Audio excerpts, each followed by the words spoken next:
Garden Club, the sponsors of the Spring Garden event. We have Mark Snyder and Steve Shotwell. Guys, welcome. Mark, good to see you again. Nice to be here. Yeah. Well, you didn't wear a green thumb, but you wore a green shirt. I wore a green shirt today, yeah. We threatened to bring plants, but Mark just wasn't ready. I brought enough topsoil with me. I've been transplanting this morning yet. So this yes.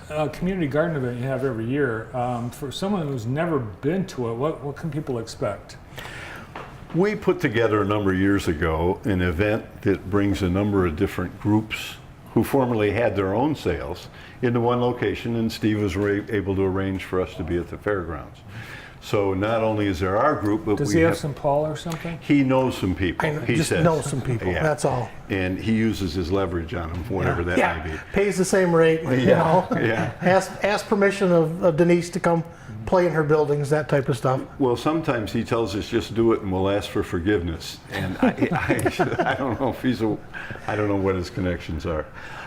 We've brought together the Master Gardening Group, the Ladies Garden Club here in Jackson.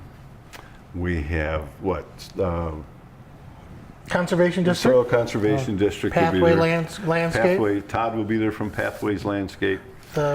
The Master Gardeners will have their tool sharpening there for a donation. So that's a big plus, because as Mark and I have learned from our elder members like Clarence Owens and Older than Dr. us. Wilkins, that the best time to dig up a plant is with a sharp shovel in your hands. When you have it. Yeah. Correct. So that's really helpful. And plants for sale. Plants for sale. We have, since last year, partnered up with a career center. And we have, I think in my front yard right now, about 140 flats of plants that are left from their sale the last 2 weekends. And those we're happy to sell, and the proceeds from those sales go for scholarships at the Career Center. We sell them for $10 a flat. We let people mix them however they want. And we're just thrilled that we have always in the past had scholarships that we do through them, but this kind of adds to that and bolsters their profits a little bit. So it's a good relationship for all of us. So do you members go through your own gardens and are you giving us some of your gardening expertise? Yes, absolutely. We're giving the plants away from our yards. Yeah. But they're all inspected by Michigan State Extension Service, and so they're not going to infect your yard with anything or that type of stuff. And the other proceeds from this sale goes immediately back into the community also, because we offer free classes in the spring and in the fall on different topics, whether it be oak wilt or other problems that you run into while gardening that are affecting all of us. Invasive species. We helped out the Conservation District with 3 educational programs, and brought in some very, very important people in the invasive species area of Michigan, dealing with Phragmites, dealing with a lot of the different beetles and all of that. Chemical problems. Yeah, and helping the local gardener understand how important it is for local plants. You want plants that come from Michigan that belong here. They're going to be hardier. They're going to be drought resistant for August and September. They're going to take care of the bees. They're going to supply your yard with butterflies and birds. The oak tree alone produces over 500 different insects which feed the bird population here in Michigan. So that's how you keep your songbirds all in your yard, your bluebirds in their houses, and all the chickadees and the pine trees and all that. There's a lot more to it. I don't have a garden, so We can hook you up. that's okay. Well, we've had plants out here, and we've seen you with nests at JTV before, and that's worked out really pretty well. I think you had mourning doves, not peregrine falcons, but mourning doves. So Remember the tree we had, the ginkgo tree? Yes. Yes. Don't ever get a ginkgo tree for your yard. No, definitely get a ginkgo, just don't get a female ginkgo. That's it, yeah. They produce a fruit that makes a pretty strong odor. I have a couple ginkgo trees and we really like them. Yeah, the female ones smell awful. Yes, the fruit can be kind of nasty. So Master gardeners will be there. They always have an exceptional variety of plants. They rob out of their yards too.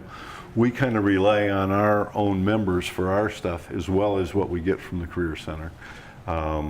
Steve and I were on Radio Free Jackson this morning with Greg O'Connor, and he brought up the fact that we go and we see Tom Kristoff, and we've made a habit of going and digging up his yard whenever we can.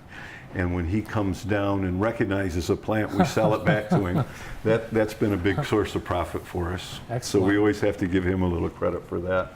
Yeah, it It's works fun. well, you know. No, it's a That lot way of we fun. rent the plant 30 days and give it back to Christoph. Well, you know, we encourage people to come down as a family.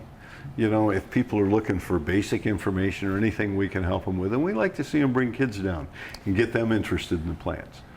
This year, have you noticed the fairgrounds? It's under construction. We're aware of that, yeah, and we wanted to discuss that too.